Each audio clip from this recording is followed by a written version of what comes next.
Shalom, selamat pagi Bapak Ibu, saudara-saudari sekalian. Berjumpa kembali dengan saya Erwin pada renungan harian Gereja Katolik hari Jumat tanggal 1 Mei 2020. Injil hari ini dari Yohanes bab 6 ayat 52 sampai dengan 59 yang tertulis demikian. Orang-orang Yahudi bertengkar antara sesama mereka dan berkata, "Bagaimana ia ini dapat memberikan dagingnya kepada kita untuk dimakan?" Maka kata Yesus kepada mereka, "Aku berkata kepadamu, sesungguhnya jikalau kamu tidak makan daging anak manusia dan minum darahnya, kamu tidak mempunyai hidup di dalam dirimu. Barang siapa makan dagingku dan minum darahku, ia mempunyai hidup yang kekal, dan aku akan membangkitkan dia pada akhir zaman. Sebab dagingku adalah benar-benar makanan, dan darahku adalah benar-benar minuman. Barang siapa makan dagingku dan minum darahku, ia tinggal dalam aku dan aku di dalam dia. Sama seperti Bapa yang hidup mengutus aku, dan aku hidup oleh Bapa, demikian juga barang siapa yang memakan aku akan hidup oleh aku. Inilah roti yang telah turun dari surga, bukan roti seperti yang dimakan nenek moyangmu dan mereka telah mati. Barang siapa makan roti ini, ia akan hidup selama-lamanya." Semuanya ini dikatakan Yesus di Kapernaum ketika ia mengajar di rumah ibadat. Demikianlah sabda Tuhan, terpujilah Kristus. Bapak, Ibu, saudara-saudari sekalian, firman Tuhan pada pagi hari ini yang dikatakan oleh Yesus begitu keras, Bapak Ibu, dan menimbulkan pertengkaran di antara mereka. Karena Yesus mengatakan bahwa barang siapa memakan dagingku, Bapak Ibu, dan meminum darahku, dan ini tidak bisa diterima dengan akal sehat orang banyak pada saat itu. Tertulis di ayat ke-52, orang-orang Yahudi bertengkar antara sesama mereka dan berkata, "Bagaimana ia ini dapat memberikan dagingnya kepada kita untuk dimakan?" Pada saat itu banyak orang tidak mengerti, Bapak Ibu, pada waktu Yesus menyampaikan bahwa mereka harus memakan daging dan minum darah Yesus. Mereka tidak bisa menerima itu dengan baik, dan kemudian nanti kalau Anda baca di ayat selanjutnya, mereka meninggalkan Yesus pada saat itu. Bapak Ibu, kalau ayat ini kita baca secara harafiah memang kelihatannya mengerikan. Tetapi ayat ini menjelaskan pada kita yang hari-hari ini boleh kita alami, bahwa inilah bukti cinta Yesus kepada kita. Inilah bukti terbesar cinta Yesus kepada Anda dan saya. Dia memberikan tubuhnya, dia memberikan darahnya dalam bentuk sakramen Ekaristi. Tubuh dalam bentuk hosti yang kita terima, itu adalah benar-benar tubuh Yesus, Bapak Ibu. Anggur yang kita terima yang sudah dikonsekrasi, itu adalah benar-benar darah Yesus dan penggenapan dari Injil yang hari ini kita dengarkan, Bapak Ibu. Pada pagi hari ini saya tidak akan berkata kese tentang sakramen Ekaristi, tetapi saya mau mengajak Anda dan saya semuanya, kita renungkan sekali lagi. Kalau Yesus sudah memberikan yang terbaik dalam hidupnya, yaitu dirinya sendiri, yang dia berikan dengan wafat di atas kayu salib, dan kemudian dia tinggalkan yang terbaik untuk Anda dan saya berupa sakramen Ekaristi, Bapak Ibu. Pertanyaan yang perlu kita renungkan saat ini, apakah kita betul-betul melaksanakan sakramen Ekaristi itu dengan baik? Yesus berkata di ayat ke-56, "Barang siapa makan dagingku dan minum darahku, ia tinggal di dalam aku dan aku di dalam dia." Yesus mengatakan pada saat kita menerima sakramen Ekaristi, Pada saat kita menerima tubuh Kristus dalam bentuk komuni, Bapak Ibu, kita di dalam Yesus dan Yesus di dalam diri Anda dan saya. Sesuatu hal yang sungguh luar biasa. Mari kita renungkan sekali lagi. Apakah kita ini sudah sungguh-sungguh mengikuti sakramen Ekaristi dengan baik dan benar, Bapak Ibu? Bagaimana sikap hati kita pada saat kita datang ke gereja? Apakah sekali lagi kita menerima tubuh darah Kristus itu dengan sikap yang benar, dengan sikap yang baik, dengan sikap yang seperti yang Tuhan mau, Bapak Ibu? Sakramen Ekaristi bukan hanya pada saat kita terima komuni, tetapi sakramen Ekaristi dimulai pada saat ritus pembuka. Kemudian dilanjutkan dengan liturgi sabda, masuk kepada liturgi Ekaristi, dan ditutup dengan ritus penutup berupa perutusan terhadap Anda dan saya.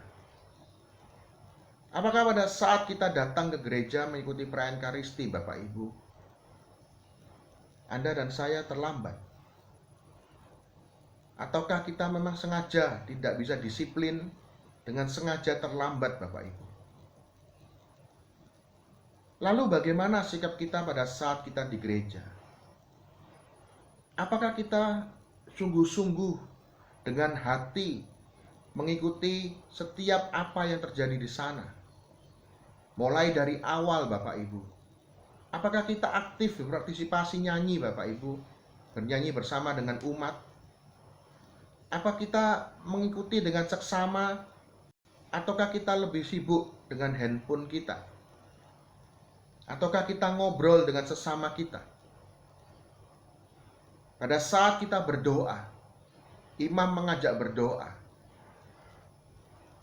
Apakah kita sungguh-sungguh dengan hati yang bersih, dengan sikap yang sungguh-sungguh kita berdoa bersama dengan doa gereja? Pada saat imam memberikan homili, Bapak Ibu, apakah kita juga dengan hati mendengarkan homili itu? Ataukah kita menganggap bahwa homilinya kurang menarik, kemudian kita cuek, kita tidak dengarkan dengan baik? Bahkan ada yang tidur, Bapak Ibu. Pada saat kita masuk pada liturgi Ekaristi, kita memulai dengan persembahan. Apakah kita sudah memberikan persembahan terbaik, yaitu hidup kita sendiri kepada Tuhan? Perayaan Ekaristi memuncak pada doa syukur agung. Dikatakan doa syukur agung karena memang betul-betul peristiwa ini adalah peristiwa yang sangat agung, Bapak Ibu, di mana imam mengkonsekrir roti dan anggur menjadi tubuh dan darah Kristus. Dan pada saat imam mengangkat, inilah tubuhku, inilah darahku. Apakah Anda dan saya juga bersikap hormat terhadap tubuh dan darah Kristus? Lalu pada saat komuni dibagikan dan kita menerima komuni tersebut, apakah kita ini sungguh-sungguh layak? Apakah kita ini tidak dalam keadaan dosa berat? Karena pada saat kita menerima komuni dalam keadaan dosa berat, kita tidak pantas di hadapan Tuhan, Bapak Ibu.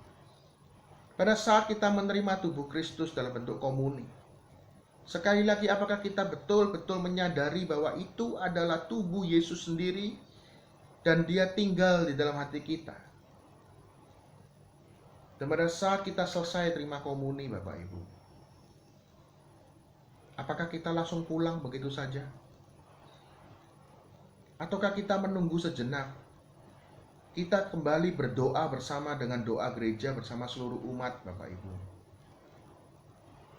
Dan setelah selesai itu, imam memberikan berkat perutusan kepada Anda dan saya.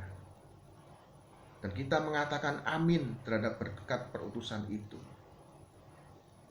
Dan pada saat itu, apakah kita sungguh-sungguh siap diutus? Bapak Ibu, mari kita renungkan sekali lagi.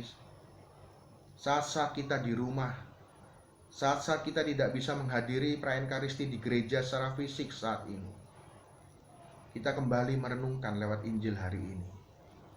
Apakah kita sudah memaknai tubuh dan darah Kristus dengan benar dalam perayaan Ekaristi.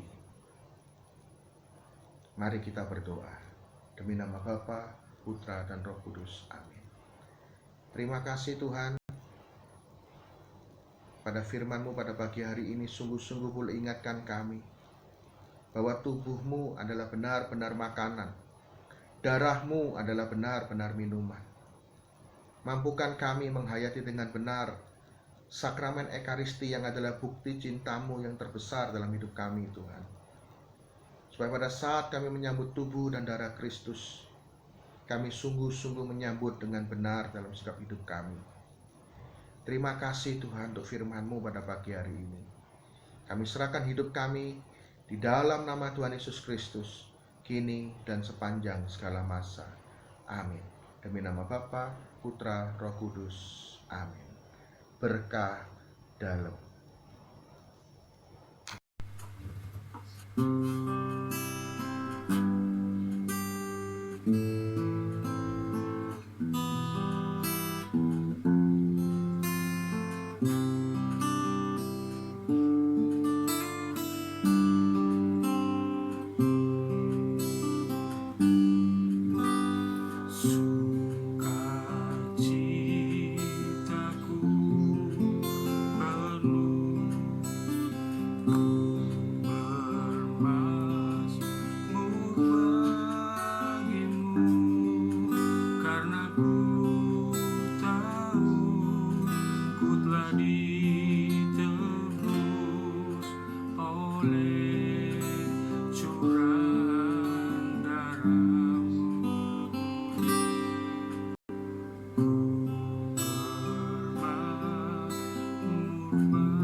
Darah-Mu Yesus bebaskanku